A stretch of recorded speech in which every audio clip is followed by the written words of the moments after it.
Oh? I didn't think I would see you here. Are these two your friends?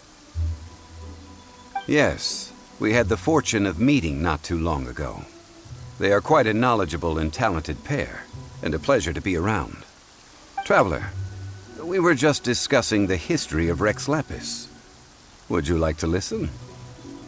This, good sir, seems not to appreciate the almighty power of the Lord of Geo. As a professional archaeologist, I'm inclined to correct some of his erroneous views. We are discussing the whereabouts of the first Mora. As everyone knows, the Lord of Geo taught the ancient people of Yore the craft of smelting, creating goods that allowed them to develop trade with the early nations of that time. Today, Yore holds the sole right to cast Mora in the entire continent of Teyvat. The world's very first Mora should have been cast by the hands of the Lord of Geo himself thousands of years ago. According to my research, as well as my own hypothesis, I believe that this coin of unique historical significance has been passed down secretly through the years as a kind of token. For example, perhaps the Qixing who control the Liyue use it in some kind of unknown ceremony they hold when they come to power. No. My research indicates that the first Mora coin is not such a simple thing. Mora is a catalyst. This we all know. Even today, Mora is used in the mystic arts for its curious properties of weapon enhancement. The world's first Mora would no doubt possess the strongest power. My next historical treatise will boldly expound on the newest findings from my intense decade-long research. That is, that the Lord of Geo used this original Mora as a catalyst to... buy the book when it comes out to read the full story. For now, I will only reveal this. The one who finds the dagger shall become supreme in Liyue. And the one who finds the sword may be crowned Liyue's sovereign. I can't say I agree. Let us not speak of the authenticity of the dagger and sword first. But Mora and money came about simply because they are a convenient measure of a contract's value. Rex Lapis just meant for Mora to serve as a catalyst for people to exchange and trade. The world's first Mora is probably just an ordinary coin created by Rex Lapis. As for its fate, the same as all Mora, I suspect. It was simply spent somewhere. I think that Mr. Hanshua's hypothesis seems reasonable. Mr. Zhongli's argument, on the other hand, lacks any evidence. How can you so easily dismiss the Lord of Geo's profound foresight? No, I am not debating right or wrong. I am simply stating a fact. Enough! Do you think you understand the Lord of Geo more than me? I know but little about history, and I wouldn't dare to brag. But discussion is meaningless if everyone has the same opinion, no? Well then, answer me this. Long ago, when Liyue Harbor was being constructed, the Lord of Geo taught the people how to build houses. The model home he used to teach them was completely cast from Mora, correct? That is correct, indeed. Okay, then tell me. Why would the Lord of Geo do something so extravagant if not because of the mystical power that Mora contains? There's a simple explanation, really. To the god of wealth and commerce, what material is easier to get than Mora?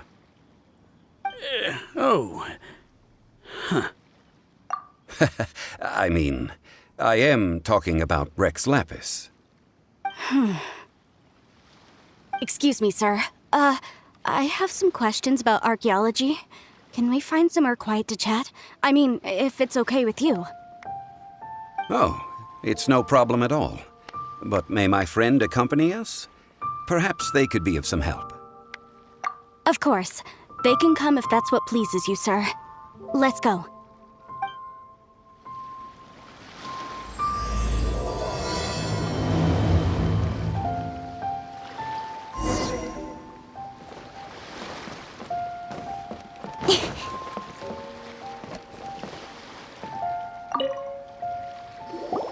What I'm about to say is a bit disrespectful of the Lord of Geo and would draw a lot of angry looks.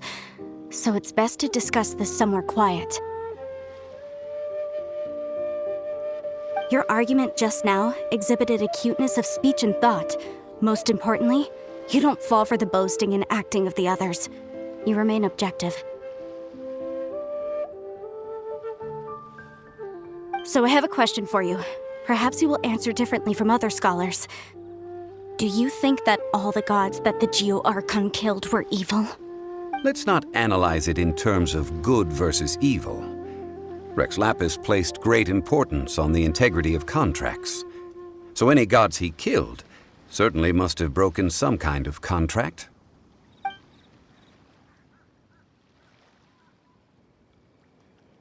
But when I was doing some research, I learned about the legend of the god of salt. The god of salt, Havria, was a very kind god, but she encountered Morax one day in battle.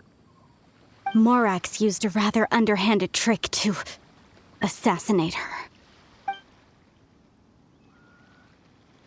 This bit of history is a long story. But you may not like the truth when you hear it. Don't worry, please tell me what you know. This event, I've already searched for answers for a long time. No, it's just... Where should I begin? Over here, Mr. Zhongli. I've been looking for you. So you're over here. First of all, I'm not holding a weapon. There's no need to overreact now. I'm simply an archaeological researcher from Snezhnaya. I'm not here for trouble. But this time, I registered with the Liyue Ministry of Civil Affairs. I could show you the official documentation if you want to see it. I will be conducting an archaeological survey here, the results of which will all be shared with the ministry. I heard that Wangsheng Funeral Parlor had a consultant named Zhongli with immense knowledge of ancient history and archaeology. So I paid Wangsheng Funeral Parlor a handsome amount to hire Zhongli as my own consultant while I'm in town. So you mean to say that this is work for the Wangsheng Funeral Parlor, yes?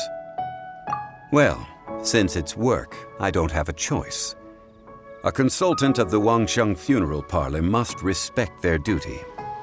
Of course you would be such a reasonable man. Well then, let's head out now, shall we?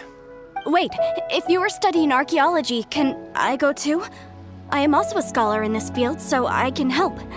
That will give us a chance to continue the topic we were just discussing. Oh, and you should tag along too. This experience may be of help to you on your future adventures. It is a story from before the rise of the Seven. Although the god of salt has already perished, it will still be a meaningful experience for your journey. Wait. This is an archaeological expedition, not a tour group. That's too many people. But this friend of mine has a treasure-finding talent, surpassed by no one. It will surely be of great help to us. Oh? What talent? If my friend espies a treasure chest, they will absolutely find a way to open it.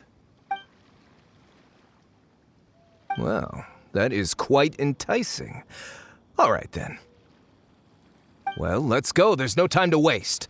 When the Overlord of the Vortex was crushed by the Jade Chamber recently, perhaps something of interest was washed ashore. An ancient artifact would be good. Traces of ancient activity would be great. But a piece of the god's limb would be even better.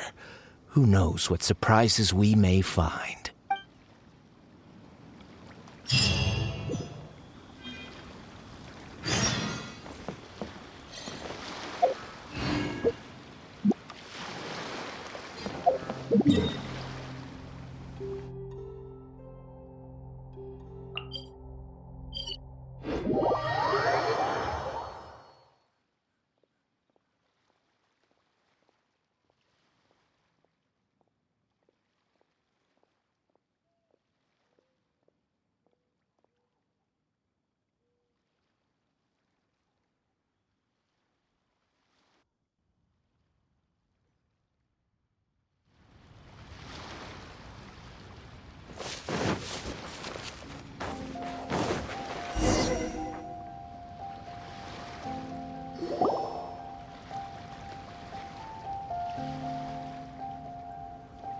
This place looks so ordinary. Can we really find anything valuable here?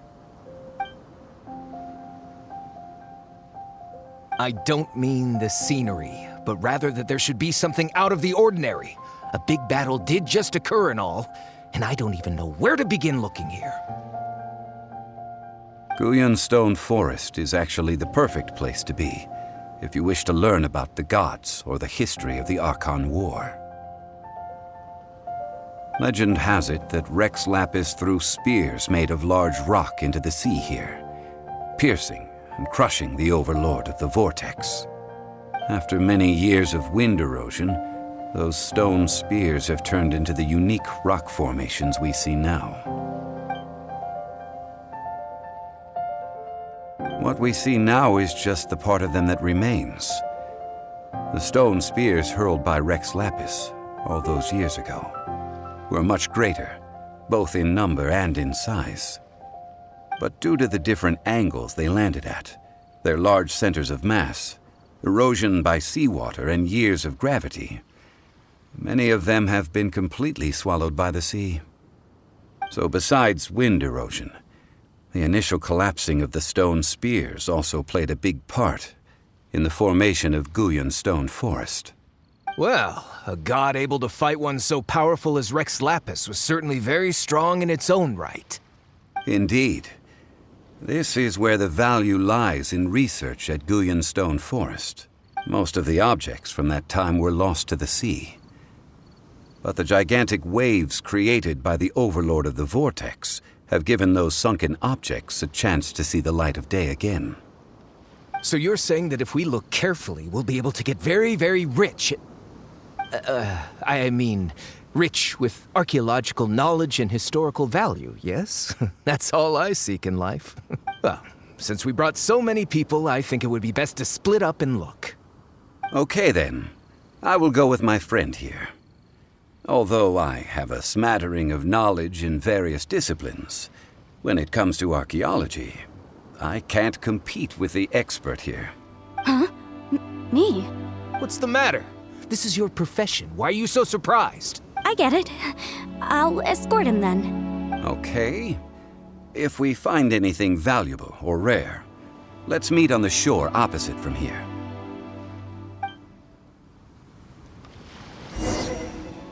The ancient god probably left behind lots of elemental marks. Following them should make our search much easier.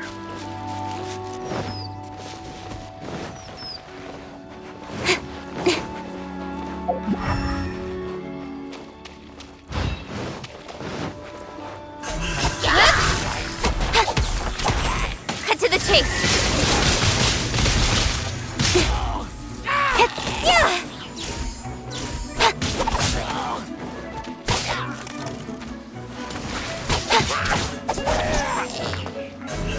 Speed of light.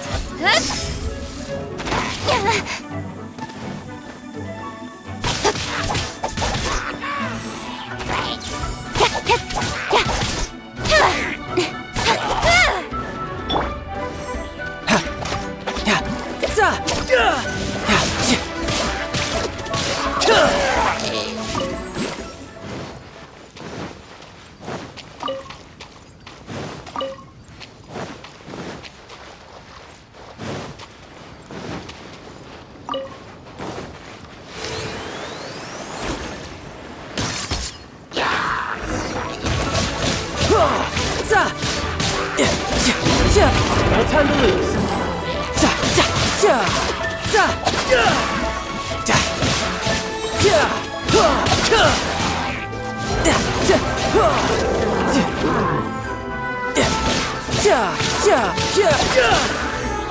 Bring it on.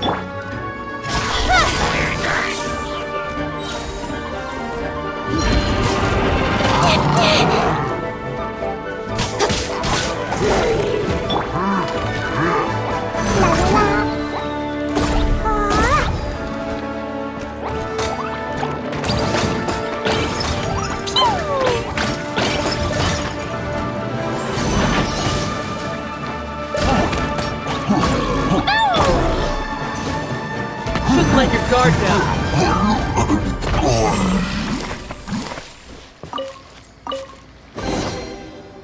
Ruyan Stone Forest is a place where a god was defeated, and its remnants still affect the area to this day.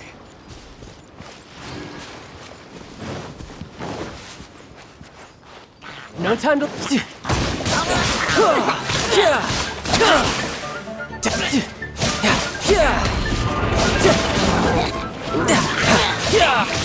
No time to lose.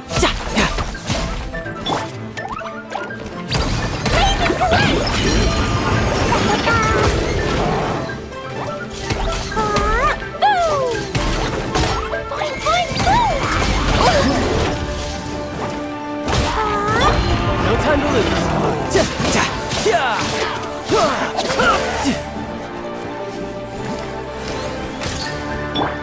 Don't look. I swear by my sword.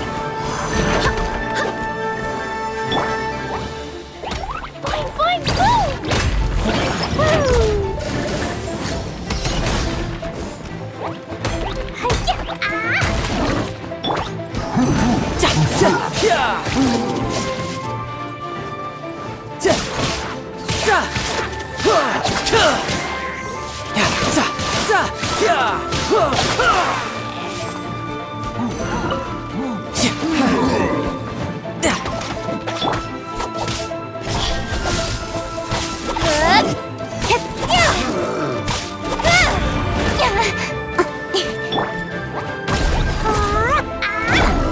You can run, but you can't hide.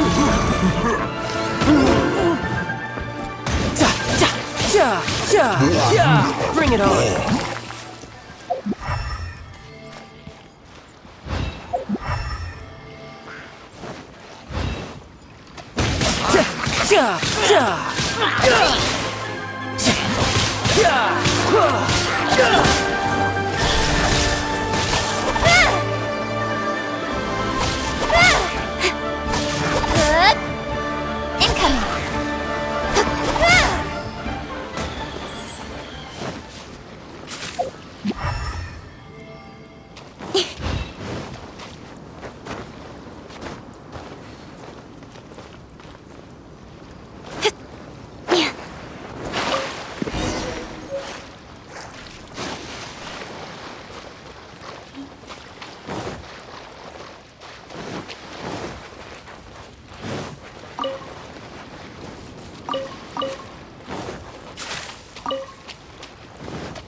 Speed of light.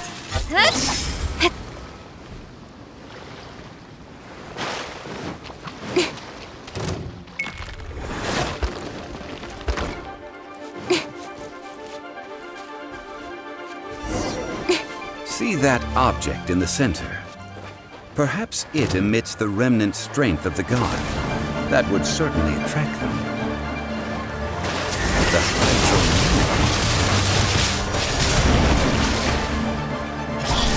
I have a contract and must put my personal feelings aside.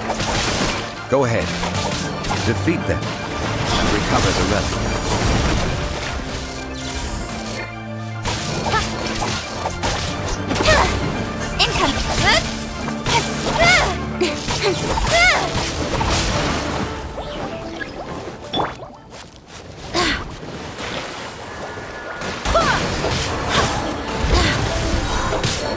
Barbados, guide us.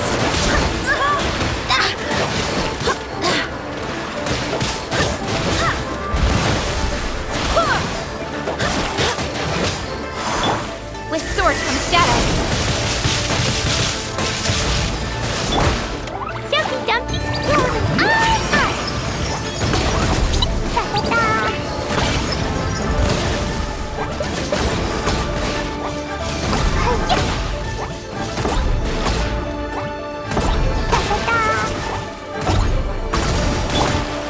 No time to lose.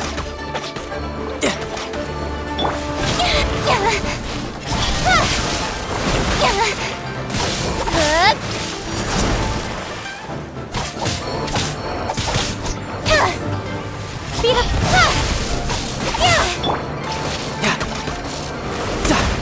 No time to lose.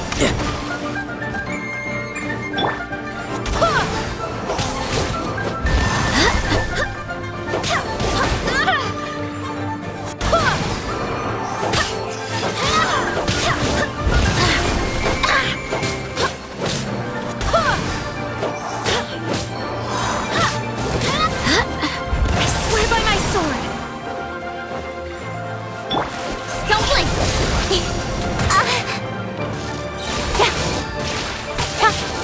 With sword comes shadow. Incoming! Hey! It's just a stone slab, but its design is quite unique. This should be enough to garner some information. Let's head back.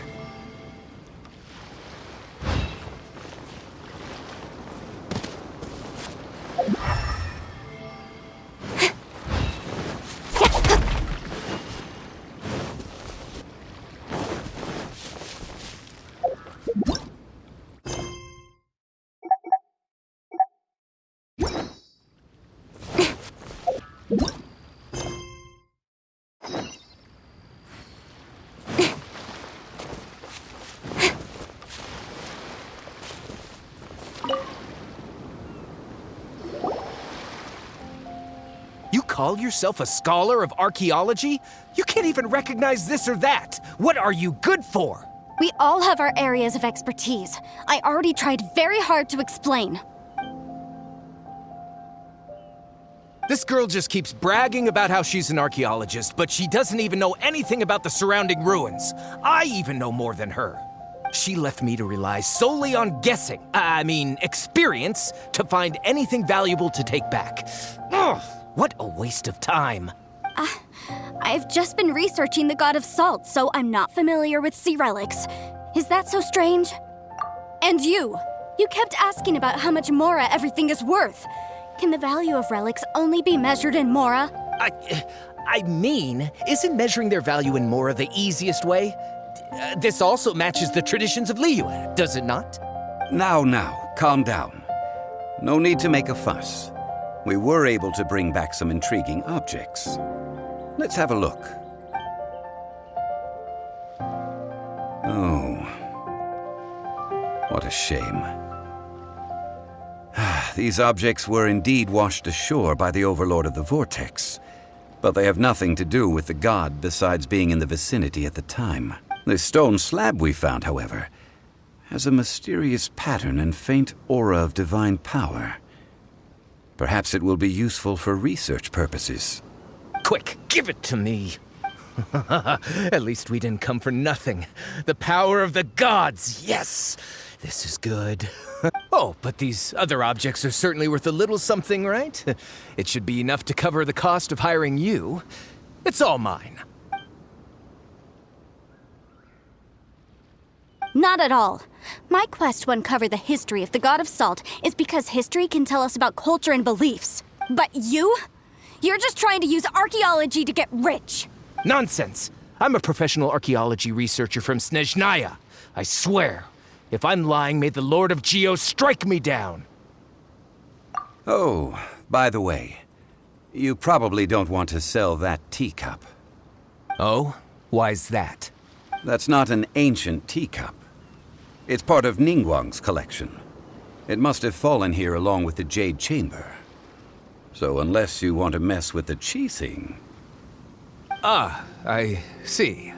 What a shame. It was of such high quality, too. See? You do want to sell these objects! But, so what? Why can't I pursue wealth both intellectual and material? Don't be so simple-minded. All right, then.